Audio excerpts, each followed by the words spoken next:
About a week or two ago, I was in San Francisco.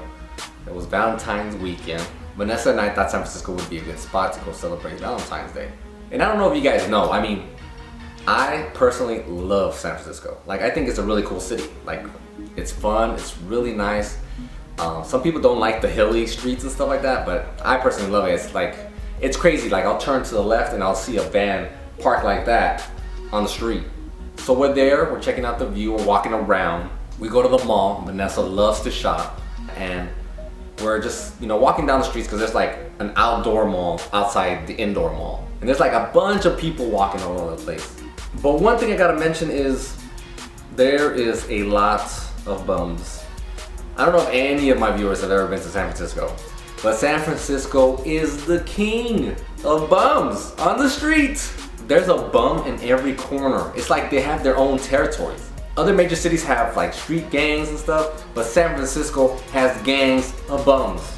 Now I know what some of you are thinking. It's like, no, Master, don't call them that. You know what I'm saying? Don't treat them like that. And I understand. Sometimes people go through hard times. I mean, it's not the greatest time in the world right now, but I consider them pigeons.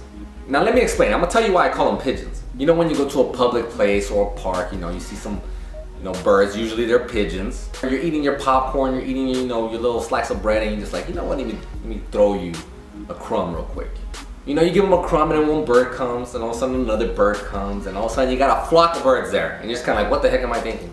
Think of San Francisco pigeons, the size of a human being, and as soon as you give them a piece of crumb, they're on you like flies on shh. You know what I'm saying, right? I mean, again, I love the city. I mean, I think the city is awesome, man. Well, if there's any advice I can give you, don't feed the pigeons. I feel sorry for them. I know they're out there paying. They're like, man, give me some money, man. Do you have any money? Now, when I was growing up, I've always been told, hey, don't give anybody money like that. Like, you don't know where they're gonna spend that money. Who knows what they're gonna get. That's how I grew up. And another thing is, you really don't know what they're gonna do. You're so close to them. You're giving them money. Play it safe. I'm sorry, can't help you out, bro. However, Vanessa wasn't probably raised the same way as I was. So there was this other time I was in San Francisco with her, and we were walking down the street from our hotel, and she said she was a little bit hungry. I said, all right, cool. What do you feel like eating? She said, whatever, it doesn't matter. Look, there's a Jack in the Box there. So there happened to be a Jack in the Box there. Now, during this process, there's several bums on the street. Like I said, they're everywhere. But as we're walking to this Jack in the Box, we're always saying, nah, I'm sorry, can't help you. And there's several of them that come up to them. Every time they come up, I'm sorry, can't help you out, bro. Vanessa was similar. Every time she would look at them, she would kind of pull towards her purse like she's gonna pull something out. So they kind of looked at her like, and I would keep a close eye on her. I said, don't do it. That day, she almost lost her life.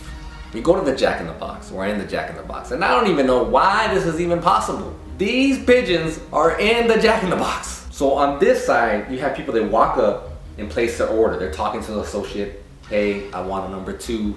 And on this side, you have the wall lined up with these guys. It's like Jack in the Box has their own personal greeting program right here. As soon as you walk in, hey, how's it going? Got any money? I'm sorry, can't help you out, bro. So we finally place our order. And this person comes up to us as we grab our ticket because we're gonna wait for our meal. You know what I'm saying? We're gonna get our meal and then head on out, just like we would have done. That was the plan. One of the pigeons decides to walk up to her and says, hey, do you have any change? I really want some change. It was like a short lady is what it looked like. I couldn't tell what it was. She just comes up and she's like, hey, do you have any change? $1, I'm hungry, I'm starving. The whole thing where she's out of breath. And I was about to say, I'm sorry, can't help you out, bro. Vanessa pulls a $1 bill out her purse. Now, granted, I want you guys to understand, these guys have been getting change. She pulls out a $1 bill.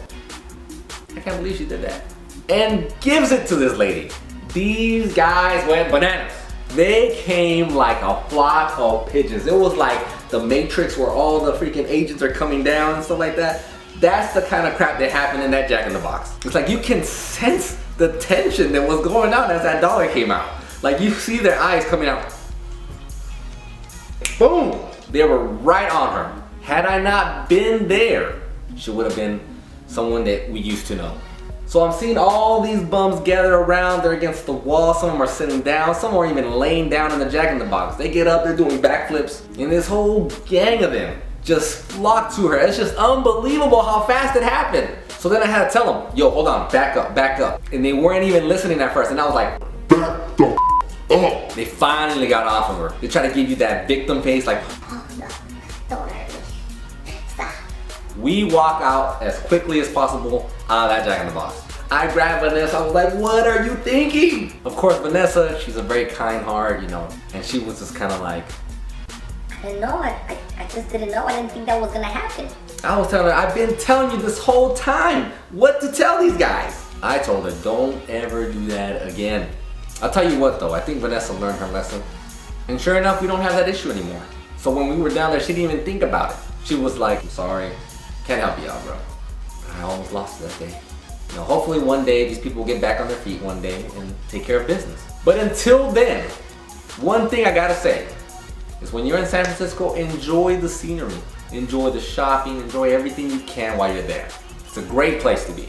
But don't feed the pigeons. You will regret it. These guys will call each other with their signals or something. They get to you fast. They'll be like, hey, money, dinero, over there, let's go. I don't know how they do it. They got their own communication system. Hey, they're advanced beings. Anyway, I had a great time over there. I love the time I spent over there. I wish it lasted longer, but next time I go, I know what to do if someone comes up to me. I'm sorry. Can't help you out, bro. I'm gonna catch you guys next time.